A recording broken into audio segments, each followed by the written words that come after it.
Manusia memiliki level frekuensi vibrasi emosi. Level frekuensi emosi manusia menggunakan satuan Hertz.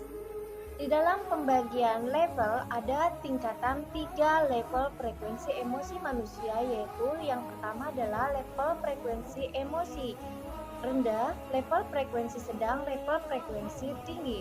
Di mana level frekuensi rendah ada pada satuan 150 Hz ke bawah, sedangkan level emosi sedang ada pada satuan 300 Hz ke bawah, dan level kesadaran atau level tertinggi dari emosi manusia yaitu ada pada 700 Hz sampai 1000 Hz. Bagaimana cara mengetahui level-level tersebut? Di mana pada emosi level frekuensi vibrasi emosi manusia di bawah daripada 150 Hz, pada level frekuensi emosi manusia dalam keadaan rendah, maka keadaan seseorang itu keadaan dalam apati, putus asa, merasa bersalah yang berlebihan, merasa takut yang berlebihan, merasa berduka yang berlebihan, teramat terpuruk dengan keadaan mental yang drop down sama sekali. Kemudian masuk kepada level frekuensi emosi manusia yang kedua, yaitu yang sedang, yaitu di bawah dari 300 Hz, di mana seseorang sudah mulai mau bangkit dari keterpurukannya, ada keinginan untuk berubah dan berhenti dari keterpurukan. Kemudian dia terjadi gejolak marah-marah. Setelah marah-marah, dia ada keinginan untuk berubah, namun di situ ada rasa terburu-buru, tergesa-gesa seolah-olah dia mampu dan ingin membuktikan kepada semua orang bahwa saya bisa. Nah, di situ adalah level untuk penetralisasian frekuensi manusia dari keterpurukan sampai ke level atas. Namun kondisi ini dalam keadaan labil. Pada kondisi level ini merupakan masa transisi antara level frekuensi bawah ke menengah menuju ke atas. Di dalam frekuensi ini ada fase di mana setelah kebangkitan ada stagnan, diam, tidak peduli dengan apapun. Sebenarnya dalam hal ini mulai diri merasakan netralisasi, penstabilan diri bagaimana untuk keberlangsungan hidup atas permasalahan yang dihadapi. Biarkan sejenak hati, pikiran untuk diam, untuk menguasai emosi dan mencari solusi bagaimana cara mengatasi gejolak di dalam jiwanya sendiri. Pada kondisi level ini merupakan masa transisi antara level frekuensi bawah ke menengah menuju ke atas. Dalam frekuensi ini ada fase di mana setelah kebangkitan ada stagnan, diam, tidak peduli dengan apapun. Sebenarnya dalam hal ini mulai diri merasakan netralisasi, penstabilan diri bagaimana untuk keberlangsungan hidup atas permasalahan yang dihadapi. Biarkan sejenak hati, pikiran untuk diam, untuk menguasai emosi dan mencari solusi bagaimana cara mengatasi gejolak di dalam jiwanya sendiri. Teramat beruntunglah apabila seseorang yang dirundung masalah kemudian bisa melewati level-level tersebut dari level bawah, keterpurukan hingga kebangkitan.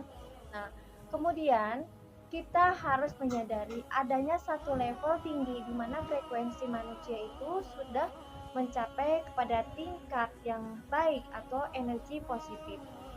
Di mana energi positif manusia ini setelah keterpurukan kemudian dia menjadi matang. Di sini kematangan jiwa, pendewasaan itu akan membentuk suatu energi yang bagus sehingga menimbulkan cinta kasih dan kepedulian terhadap sesama dan lingkungan.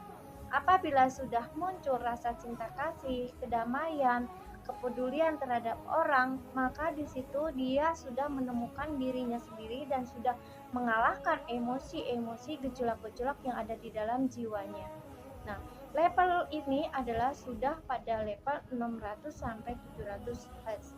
Sedangkan ada level yang lebih tinggi lagi di mana seseorang itu sudah menjadi seorang yang paripurna, sudah rapi dengan jiwanya dan bisa menjadi pencerahan bagi orang lain.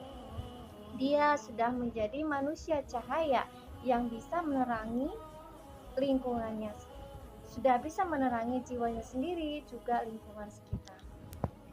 Sebetulnya kejadian-kejadian, pengalaman-pengalaman yang terjadi di dalam kehidupan adalah proses menuju kesadaran, kematangan jiwa seseorang agar bisa menjadi dirinya sendiri, agar mengenal siapa dirinya sendiri.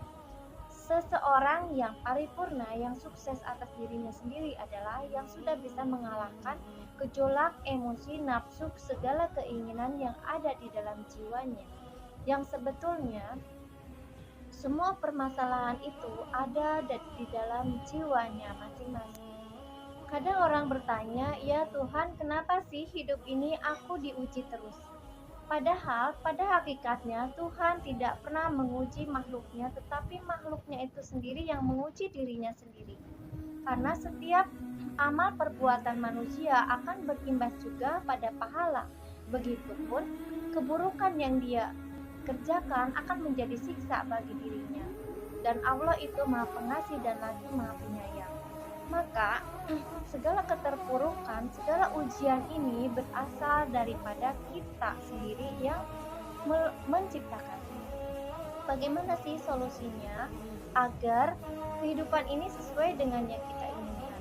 Sebetulnya bukan untuk sesuai yang kita inginkan. Kita kembali kepada tujuan Islam itu sendiri. Aslama, yuslimu, dan islama. Kita aslama yaitu berserah diri dalam ketaatan. Yuslimu adalah pengamalan kita taat kepada perintah Tuhan. Nah, Islaman sendiri adalah menuju keselamatan. Jadi setiap tekad, ucap, dan perilaku kita di dalam kesadaran, di dalam kebenaran, di dalam aturan yang menuju keselamatan insan. Apa sih yang menyebabkan fluktuatifnya emosi manusia? Manusia memiliki informasi-informasi energi dari panca indera. Input informasi yang masuk ke dalam diri batin kita, dalam pikiran dan perasaan kita adalah melalui panca indera manusia, yaitu ketika kita melihat apa yang tidak kita sukai, ketika mendengar apa yang tidak kita sukai, dan mendengar ucapan ataupun apa dari luar tubuh kita, maka akan memproses cerna di dalam alam pikiran dan perasaan kita yang menimbulkan efek frekuensi positif atau negatif di dalam penerimaan. Jadi sebetulnya energi sumbernya adalah ada pada titik frekuensi energi di dalam pikiran manusia dan hati nurani manusia. Bila penerimaan frekuensinya diterima baik oleh pikiran, akan berimbas baik. Apabila diterima buruk, akan berimbas buruk juga. Begitupun dengan hati. Jika hati menerima dengan baik, maka akan baik pula. Jika hati dengan buruk tidak menerima, tidak sesuai dengan keinginan, maka energinya akan berubah menjadi buruk pula.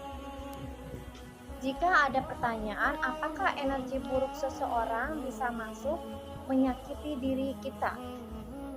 Jawabannya adalah apabila kunci frekuensi gelombang yang ada di otak kita dan hati kita terkunci untuk keburukan itu, maka energi kuantum itu akan berbalik. Energi kuantum tersebut akan berbalik kepada orang sumbernya itu, sumber energinya kembali, dan tidak akan bisa masuk kepada energi frekuensi gelombang pikiran dan hati kita. Jadi, sekecil jarah pun kebaikan dan sekecil jarah pun keburukan akan kembali kepada sumbernya.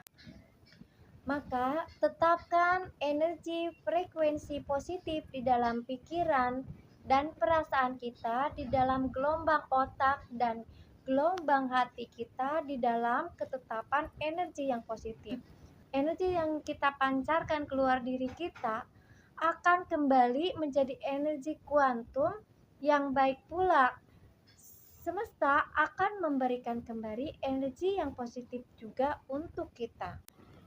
Kuncinya ada pada tekad, ucap, dan perilaku kita. Niatkan baik, ucapkan dengan baik, dan berperilaku baik, maka nanti secara otomatis akan menghasilkan pikiran yang baik, perasaan yang baik, dan energi murninya akan keluar dengan sendirinya.